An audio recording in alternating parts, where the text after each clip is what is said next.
Hi, I was wondering if I could have a love done on someone. I don't know do we need to do this for a second.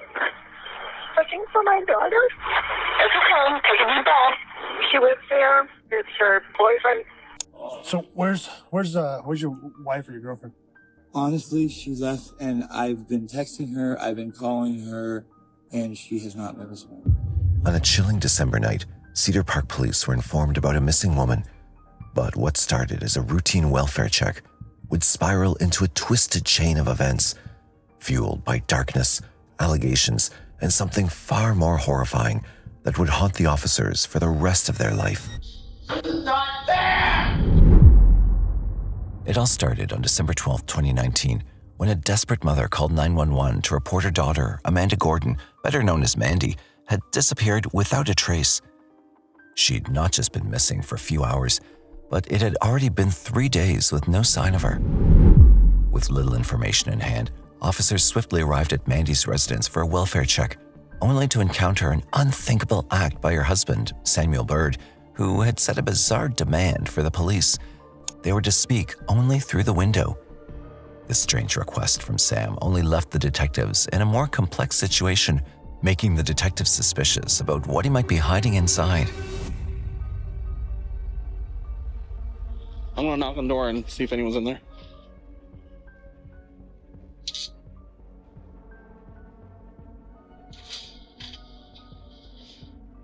Cedar Park Police.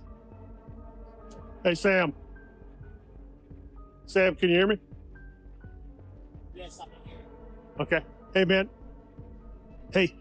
How you doing? Good. So basically, we got a call asking for us to check welfare on, I don't know if it's your girlfriend or who, and her kids. Are your kids here? Yes. Okay. Is this one of them? Yes. Okay. And is the other one here? If you look right here, I can see the one on the lap. Yes. So where's your wife or your girlfriend? Honestly, she left, and I've been texting her, I've been calling her, and she has not been responding. Okay. And I am frankly a little bit worried, and I don't know. Sam indeed portrayed himself as a concerned husband, telling the police Mandy had willingly left on her own, leaving their 2 children behind. He displayed a mix of emotions, expressing anger that Mandy had also abandoned him, while also showing worry about her whereabouts. However, Sam was not alone inside. His brother, Josiah Byrd, was also there, helping with the kids. As detectives gathered more information, they were puzzled to know that Mandy had been living with Sam and their children, who seemed to have a contented life. So why would she suddenly leave, especially without her kids? Was this responsibility too much for her to bear? Or was there something else that drove her away? Before the police could make sense of it, Sam's strange behavior raised a red flag. Would you be willing to allow 2 officers to just walk through your property to make sure that she's not on your property? I would feel comfortable with that. Suspicion was already thick in the air, but his actions only made it worse, considering that if he was telling the truth, why would he dare to stop the police unless he was concealing something far more sinister? His aura grew increasingly mysterious, enveloping the surroundings as the officer's sharp eyes noticed something amiss. The place inside was in complete disarray, with items scattered in disheveled positions, building more tension and suggesting that there was something else going on, and Sam was at the center of it. I need to go talk to my boss in the driveway. Reported narcotic history at the shop. I don't know if that's why Okay, he's concerned so that here. let y'all come in here. I can smell marijuana. Their doubt turned out to be true when they realized that it was not just a usual mess, but drug dealing was occurring, making the situation far more dangerous, especially with children involved inside. Recognizing the threat, they decided to secure the children first and deployed the SWAT units to enter the scene. But their entry only escalated the tension when they discovered Mandy wasn't there. In addition, they uncovered exclusive items revealing further danger, including drug paraphernalia. But this was only the beginning. As more clues came to light, the entire case took a new turn, deepening the mystery and leaving investigators more conflicted than ever. There was an outbuilding behind the residence. It was highly concerning because there were footprints leading up to the door of the shed. And when we entered the shed, it was fresh varnish. You could smell it. It was odd, a lot of splashes, and and paint on the legs of things like it had been done very recently and very quickly. Sam hadn't moved anything, so all the furniture was in place. He had just varnished around it, which was extremely unusual. But the discoveries didn't end there. Detectives soon found themselves facing an even more twisted finding. Mandy's belongings were completely missing. It appeared that she'd packed up everything and simply left the home, and Sam informed the police. If that were true, then perhaps he was telling the truth. However, almost immediately after, another puzzle was locked away, signifying that everything might have been deliberately staged to support a lie. As they began searching the residence, they uncovered something suspicious. In a master closet, one side was deliberately organized, while on the other side, Mandy's belongings had disappeared entirely. Not even a single thread was found. These findings raised the ultimate question in the detective's mind. If Mandy had truly left the house, she might have been in a hurry that could have caused her to forget something, but it seemed completely overdone. They also discovered numerous cameras inside the house, all of which were sent for digital forensic testing. So far, nothing had made sense to the detectives, but just as they were digging into unanswered questions, a new lead began to emerge, giving the investigation a new direction. Mandy's neighbor told the detectives that Sam's brother, Josiah, frequently visited her home. He also mentioned that shortly after Mandy's disappearance, Josiah began sending weird texts to her family members and friends. This particular statement raised further suspicion, prompting investigators to keep both brothers under surveillance. Their growing doubts led them to search the residence one more time. Although they didn't find anything against Josiah, but Sam's car hinted at another clue. He had a regular subscription to a car wash, and if a crime had taken place, any potential evidence might have already been washed away. Knowing the urgency, the detectives rushed swiftly to the car wash facility, but nothing could have prepared them for what they were about to uncover. The records revealed that Sam had visited the car wash facility on December 11th, just one day before Mandy's mother reported her missing. With this information, the detectives began reviewing the CCTV footage, where they found the most significant leads so far. That video showed us that he was by himself. Nobody else was driving his truck. What I observed in that is that Sam had no shoes on. It was December. It's cold outside. But yet we have video of Sam at a car wash with no shoes on. The most critical question raised here was that Sam's wife had been missing and their children were left alone. But why was he so obsessed with washing his car? This brought more fear about his deranged behavior that detectives couldn't fully understand. However, they knew one thing for sure. It was crucial to determine Sam's whereabouts during Mandy's disappearance. Just as they were wondering how to trace his movements, his car revealed a prominent picture. A large patch of mud was spotted on the tires, which clearly didn't belong to Cedar's location. When the question suddenly occurred to him, where did that mud come from? Maybe it wasn't just dirt, but the last clue that had been buried, his darkest secret. To gain more insight into the situation, Sam was brought in for interrogation. However, his reaction completely baffled the officers. Not there! Samuel Byrd flatly said that he was not going to speak with us. He was not going to cooperate. Sam's reaction only disappointed the officers as he refused to cooperate. But that didn't make them lose hope, because they shifted their focus to his brother, Josiah, who was about to introduce a shady individual to the case. Does she normally take her car? Well, yeah, but Where are the keys to the Lexus? I think I have them. Who is this girl? Josiah seemed to be cooperative and shared his part of the concern with the police. What's going on with Mandy? Sam said that she left 3 days ago, and he's been dealing with the kids and full-time work. Do they argue or fight often? They fought all the time, verbally, and that's what I used to seeing. So for her to leave was not unusual for me. Did anybody stop by the house earlier with you? I think her name is Rachel. I don't know. Like a redhead girl. Are they just friends, or are they something more, or what? I mean, they're not dating. Josiah provided the most significant information. Sam had been in contact with a girl named Rachel Buckley. He also stated that they weren't dating, but it immediately raised the question about her role in his life. Believing Rachel might hold a missing piece of the puzzle, they quickly headed out to locate her to ask about Sam. Rachel, come to the door. Police department, come to the door, Rachel. Did you talk to him this weekend at all? A little bit, but it was... Our relationship has always kind of been a love-hate. Well, what did he tell you about Mandy? He had just told me that she left sometime that weekend, this past weekend, with a guy. That was it.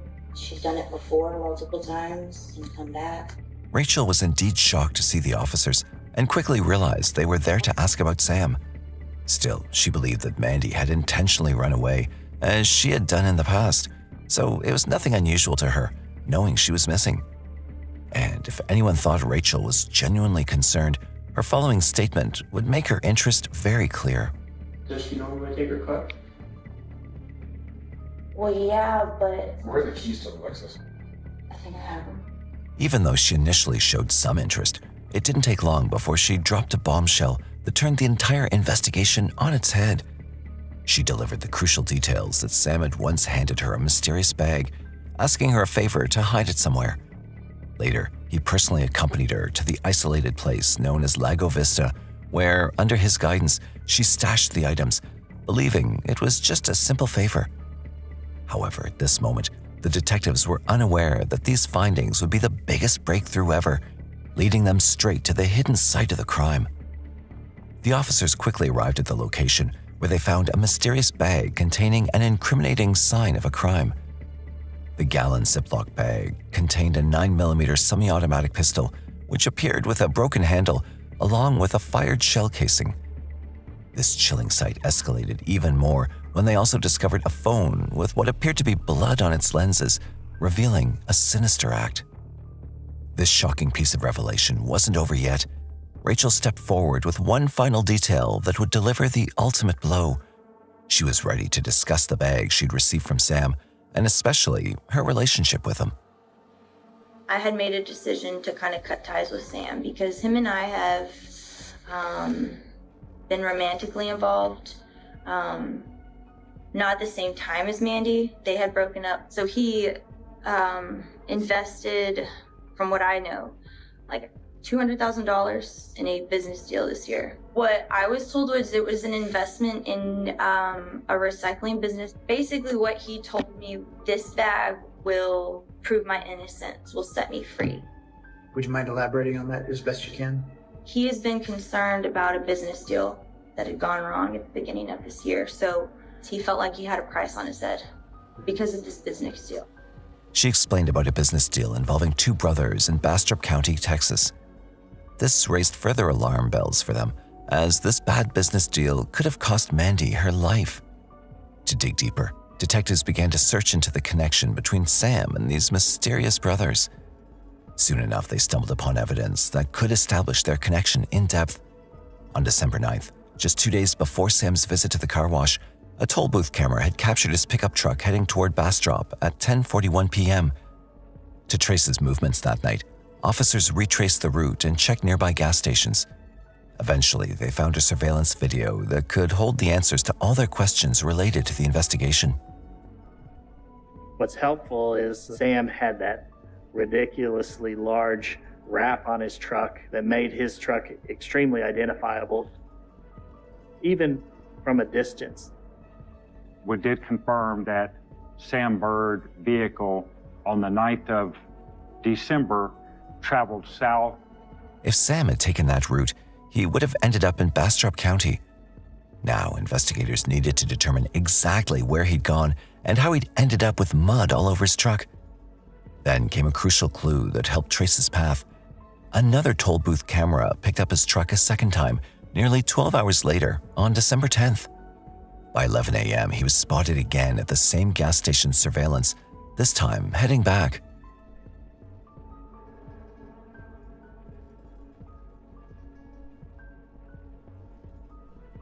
Now we knew that his vehicle, more likely than not, traveled to the ranch in Bastrop on the 9th and returned on the 10th.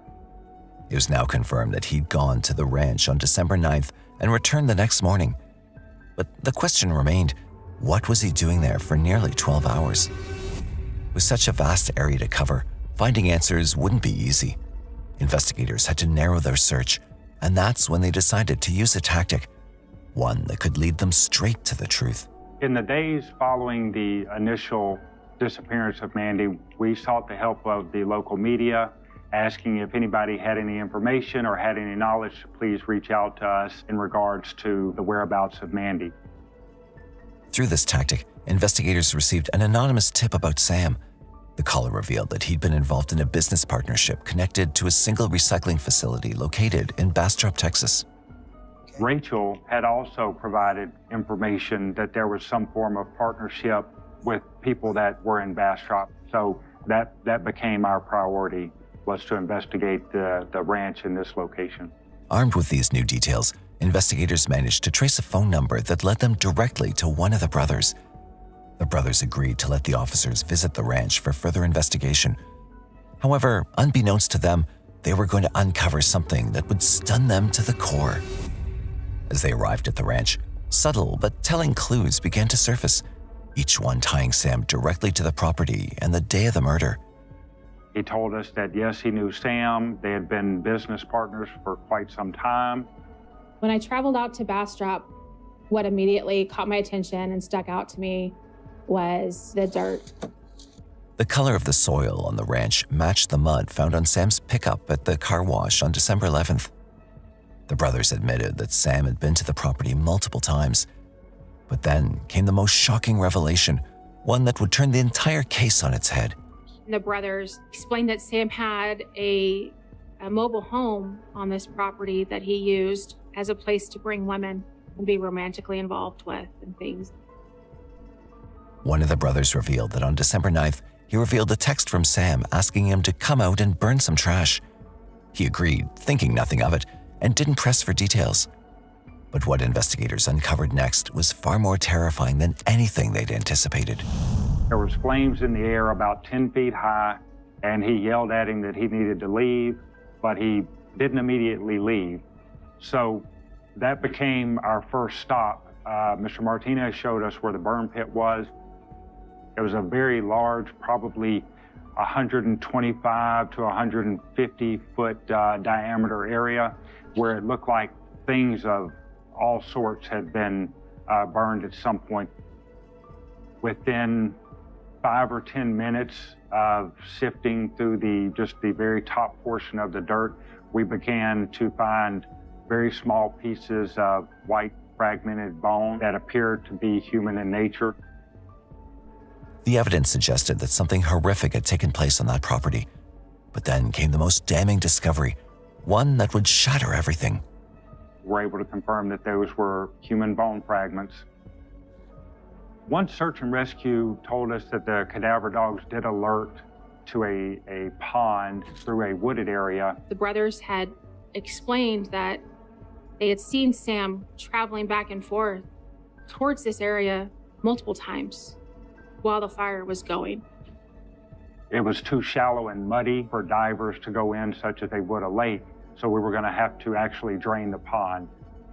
What was ultimately found were bone fragments, a single projectile that was misshapen from an extremely hot process, and there was also jewelry. They took the jewelry to Mandy's mother, who instantly recognized each piece as her daughter's. The confirmation hit hard, and Mandy was gone, leaving her family devastated. To solidify the identification, investigators also compared the recovered teeth from the burn pit with Mandy's dental records, and it was undeniable. I was in shock the whole time. I couldn't believe any of this was happening. She was my sister. It was very hard to find out that I was never going to see her again. While Mandy's family grieved for their loss, the investigators began to gather evidence against their possible suspect, her husband Sam. Forensic experts had managed to extract footage from the DVR of their home surveillance system and carefully examined the videos for any signs that could explain what really happened to Mandy. What they found in it was nothing short of a horror movie. Despite Sam's efforts to cover his tracks, he had left one thing that could blow the entire case with him at the very center of it. Sam did his very best to delete as much as possible, but it is very difficult to delete everything. There was a camera that looked in the backyard in between the back of the main house and the office shed. The camera had captured a critical moment at 11:54 p.m. on December 8th, one that would soon become a key piece for solving Mandy's murder mystery. Mandy ran from the residence into the office shed. The video and pictures tell us that he chased after her. It was clearly visible that Mandy was sprinting from the residence into the shed, and Sam was chasing after her. Shortly after that, we saw Sam Byrd moving about. Shortly after that, Sam was seen leaving, then returning moments later wearing only his underwear. His strange behavior was peculiar to the situation, and it didn't go unnoticed. Investigators then turned to the footage from the following day, December 9th, where he was seen doing something odd during the day and even at night. Sam was going back and forth between the main house into the shed. In the afternoon, as we're watching Sam, he has a power washer and that he's using it in the area between the house and the shed. Later in the afternoon, about 5:30, he hunches over in the yard as if he's about to vomit. So at 7:45, he disables the porch light that was illuminating the backyard. And that allowed him to not be seen by neighbors or by people driving down the road. And it appears that he's moving some stuff around the area where his truck is and around the shed.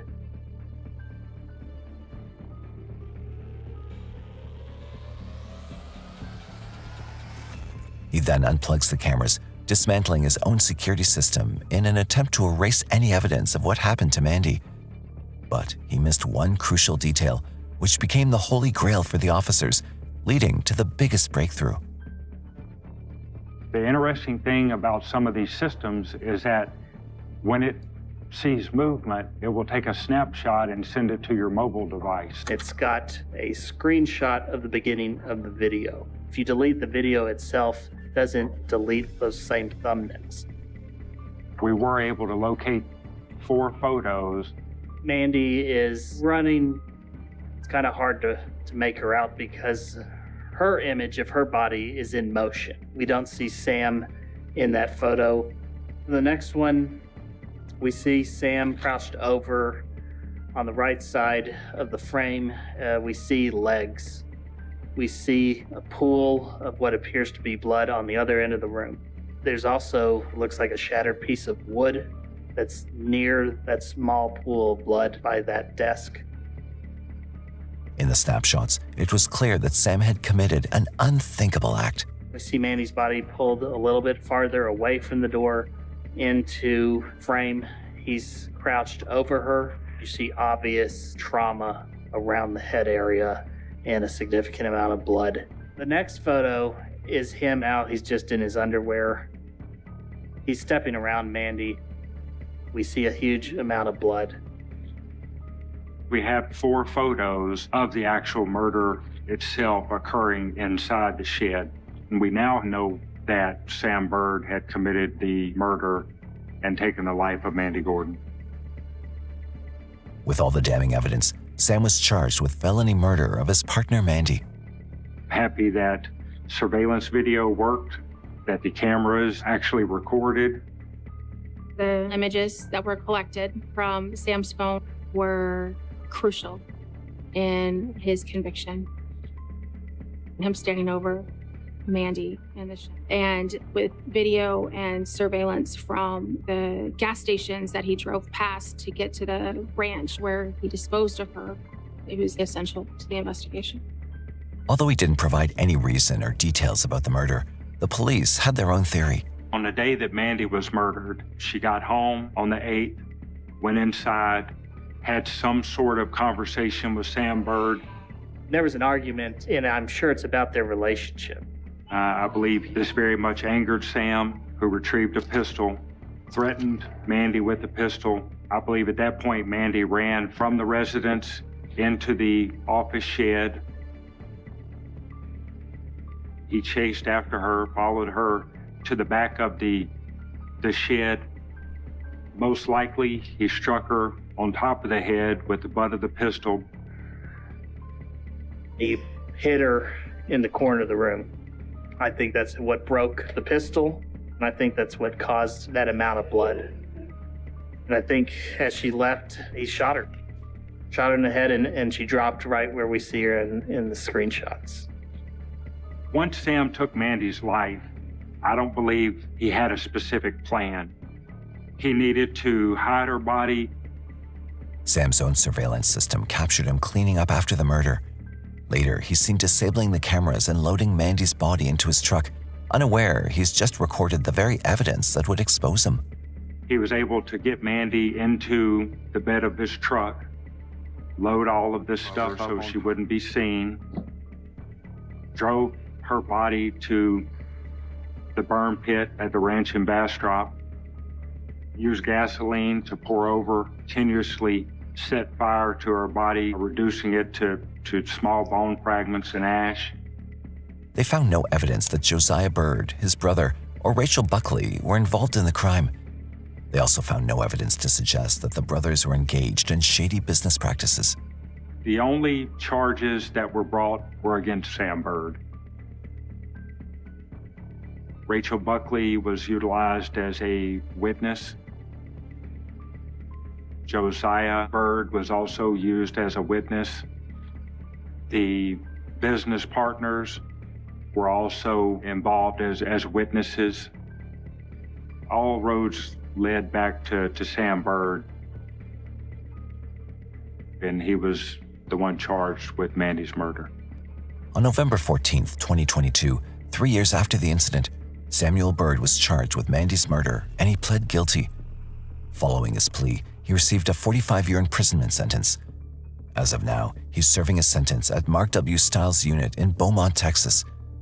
While his parole eligibility date is scheduled for June 2042, his projected release date is December 2064. हाय, कैसे हैं आप लोग? खैरियत हैं? ठीक हैं?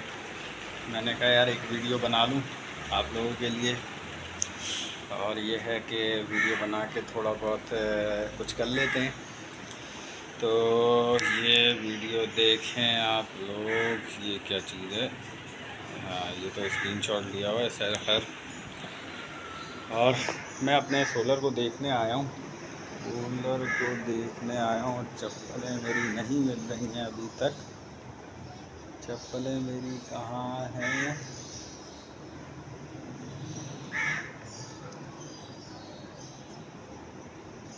चप्पलें मेरी कहाँ हैं?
आज रीडिंग होती है, रीडिंग वगैरह हो रही है।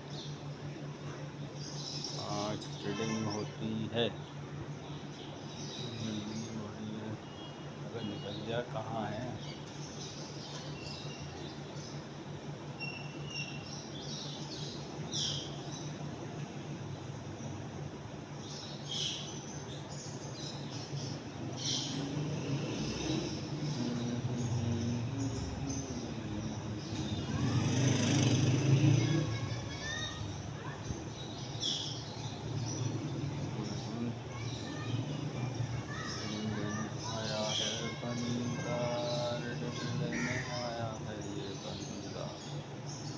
चलो यार रेडिंग हो गई है। खैर हम तो वीडियो बना रहे थे, वीडियो बन रही थी। वीडियो बना लेते हैं। क्या सेटिंग है इसकी, पोजीशन है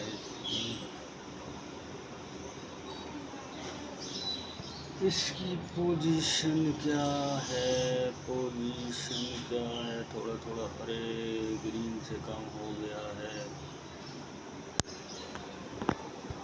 चलो यार इसका पानी भर लेते हैं।